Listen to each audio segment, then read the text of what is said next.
Do you have a suggestion for who we should cover next? Let me know in the comments below. I'm your host Yusuf, and these are 10 chilling things you didn't know about Bryan Kohberger. Make sure to subscribe and ring that bell to get notified whenever we upload a new video.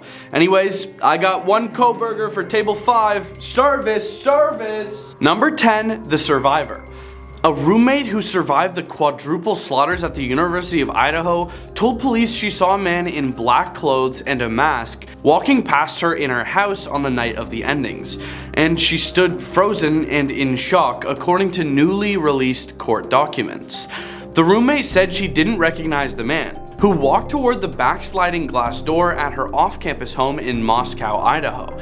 According to documents released some time ago, she locked herself in her room after seeing him, the documents said.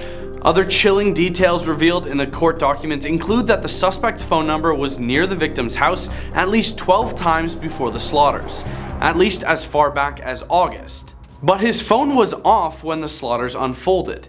Two roommates, who police said are not suspects, survived the attacks in the early hours of November 13th. Later that morning, the roommates called friends over to their house because they thought one of the victims on the second floor had passed out and wasn't waking up, police said. Around noon, a 911 call from one of the roommates' phones requested help for an unconscious person, police said. Responders found University of Idaho students Xana Kernodle, Kaylee Gonsalves, Madison Mogan, and Ethan Chapin all stabbed. Number 9, he might have been trying to solve his own crime. The man charged with slaughtering 4 Idaho college students may have joined online chat groups to discuss some of the facts of the brutal slayings with internet sleuths. Bryan Kohberger might have been the person or persons making claims about the quadruple case, using the Facebook and Redditor handles Papa Roger and Inside Looking, according to former FBI agent Jennifer Coffindaffer.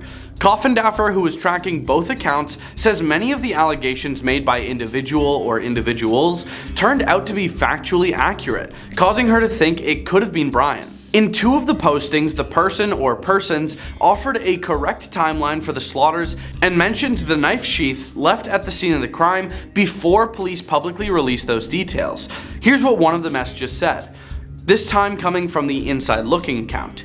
Speculation. Butcher parked behind the house, approached property from tree line, entered sliding door and left it open, committed executions and exited sliding door. One knife according to coroner's statement. Time of slaying approximately 3:20 in the morning to 3:40 in the morning, according to car fleeing the scene and on camera on Highway 8 approximately 3:45 in the morning. Vehicle left skid marks upon exit. Multiple details starting from when the user mentioned the butcher committed the executions then fled from the sliding door were correct. One user wrote underneath the Reddit post that the dude is solving his own crime, psycho, followed by a couple of emojis. Number 8, the timeline. Police believe the slaughters unfolded between 4 in the morning and 4:25 in the morning, according to the court documents. Kernodle got a DoorDash order at the house at about 4 a.m., according to the affidavit. One of the surviving roommates said she woke up around 4 a.m. from what sounded like Gonsalves playing with her dog in one of the 3rd floor bedrooms, according to the affidavit. A short time after, the roommate said she heard who she thought was Gonsalves say something to the effect of, "There's someone here," the document said. But that could have been Kernodle on her phone because records showed she was on TikTok at about 4:12 in the morning, the affidavit said. The roommate said she looked out of her bedroom but did not see anything when she heard the comment about someone being in the house, the document said. She opened her door a second time when she heard what she thought was crying coming from Kernodle's room. The roommate then said she heard a male voice say something to the effect of, "It's okay, I'm going to help you," according to the documents.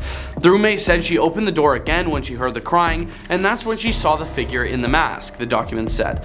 She described the intruder as 5'10" or taller and not very muscular, but athletically built with bushy eyebrows, according to the documents. At about 4:17 a.m., a security camera less than 50 feet from Kernodle's room picked up sounds of a barking dog and distorted audio of what sounded like voices or a whimper, followed by a loud thud, according to the documents. Number 7, Kohberger might have been bullied. Or was he the bully? At least one individual who knew Kohberger when they were young recalled Kohberger as being quite friendly, and that he was bullied by peers over his weight. He was bullied a lot. It started because of his weight, and it was mainly by females. He was pretty big. Sarah Healy, who attended elementary, middle, and high school with Kohberger in Pleasant Valley, Pennsylvania, told People magazine. He was very quiet, very to himself. He was very into his books. He was really sweet and really quiet. Others who knew Kohberger didn't recall him being bullied at all. Casey Arntz, who was 2 years ahead of Kohberger in high school in Pleasant Valley, said she didn't remember Kohberger ever being bullied and alleged that while Kohberger was always nice to her, he actually bullied her brother at times.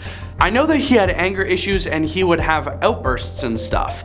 I never saw them face to face. My brother said that when Bryan would get angry with him, he would kind of gaslight him and get physically aggressive. Casey, who's 28, told People. Bryan never got physically aggressive with my brother, but he was kind of the person who would smash things or punch a wall or something like that.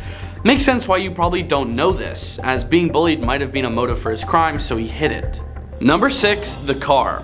After the victims were discovered, authorities reviewed surveillance video from the area and saw the suspect's white Hyundai Elantra go by the victim's house 3 times before entering the area for a 4th time at 4:04 a.m., according to the documents.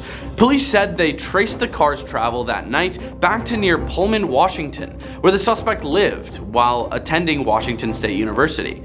Bryan Kohberger, who is accused of ending 4 University Idaho students, is escorted to an extradition hearing at the Monroe County Courthouse in Stroudsburg, Pennsylvania, Tuesday, January 3rd, 2023. Kohberger was a PhD student in Washington State's Department of Criminal Justice and Criminology at the time of the slaughters. Washington State's campus is less than 10 miles from Moscow, Idaho. Moscow police asked law enforcement to look out for white Elantras, the affidavit said, and on November 29th, a Washington State University police officer searched cars that matched that description at the university and found one registered to Kohberger. Kohberger registered his white Elantra in Washington State on November 18th, 5 days after the slaughters, and received a new license plate according to the documents. The car had previously been registered in Pennsylvania, and his Pennsylvania plate was set to expire on November 30th. Number 5, he has a master's in criminal justice. DeSales University confirmed in a statement that Kohberger was an alumni. Kohberger received a bachelor's degree in 2020 and completed his graduate studies in June 2022. A message on the university website read, Kohberger received a master's degree in criminal justice. We are devastated by this senseless tragedy. We also recognize the impact this news can have on our community's well-being. DeSales has expanded counseling services for students, faculty, and staff, the statement continued. As a Catholic Salesian community, we extend deep sympathy and prayers to the family and friends of the victims. While studying at DeSales, Kohberger posted a since-deleted call on Reddit for ex-convicts to participate in what he said was a study sanctioned by the university on how emotions and psychological traits influence decision-making when committing a crime. One of his classmates at DeSales, Brittany Slavin, told the New York Times that Kohberger seemed rather interested in serial slaughterers and developing theories on what happened at crime scenes based on photos presented in class, but that his behavior didn't raise any red flags for her at the time. At the time, it seemed as if he was just a curious student, so if his questions felt odd, we didn't think much of it because it fit our curriculum, she explained. Casey Arntz recalled Kohberger being interested in criminal justice when he was still in high school, but she believed his addiction delayed his plans to go to a college to study the subject. He definitely was interested in criminal justice back then, she said, and I'm seeing from other people now that from former friends and acquaintances and even teachers that said he was always interested in it, and he loved crime movies and TV shows and stuff like that. Number 4, his phone was being tracked. Kohberger's phone was tracked heading to Moscow before the attack and as the driver of the white Elantra returned to Pullman. However, the phone was off from 2:47 in the morning to 4:48 in the morning, which is consistent with Kohberger attempting to conceal his location during the quadruple endings, the document said. His phone was near the victim's house at least 12 times before the slaughters, at least as far back as August, the document said. All of those times except for one were late at night or early in the morning. The morning after the slaughters, he went near the house between 9:12 in the morning and 9:21 in the morning, citing cell phone data. Number 3, who is he? Police said they learned Kohberger applied for an internship with the Pullman Police in the fall of 2022, and in an essay he said he wanted to help rural law enforcement agencies with how to better collect and analyze technological data in public safety operations. Kohberger also posted a Reddit survey which asked for participants to provide information to understand how emotions and psychological traits influence decision making when committing a crime. This was cited earlier. Kohberger appeared in court in Pennsylvania on the first-degree slaughter and burglary charges and agreed to be extradited to Idaho, where he is now in custody. Kohberger's attorney in Pennsylvania, Monroe County Chief Public Defender Jason Labar, said in a statement his client was eager to be exonerated of these charges. Kohberger appeared in court in Moscow. Kaylee Gonsalves' parents stared down Kohberger as he entered the courtroom in a bright orange jumpsuit and no shackles. Bryan Kohberger, who is accused of ending 4 University of Idaho students in November 2022, looks toward his attorney, public defender Ann Taylor. During a hearing in Latah County District Court, January 5, 2023, in Moscow, Idaho. Kohberger, whose skinny shoulders could not fill out his jumpsuit, leaned in to confidently answer the judge's questions. The judge asked Kohberger if he wanted to represent himself or have a court-appointed attorney, and he calmly and confidently replied, "I have court-appointed counsel." Charges were read for the slaughters of each student. The judge said that each victim was stabbed and slaughtered with premeditation, with malice, and forethought. Families were overcome with emotions as their child's name was read. Number 2, his DNA was found on the sheath of a knife. Listen, I know it's a really bad thing and the crimes are terrible, but how hard is it to take the weapon with you? I mean, like, how do people get caught leaving their weapon at the scene of the crime?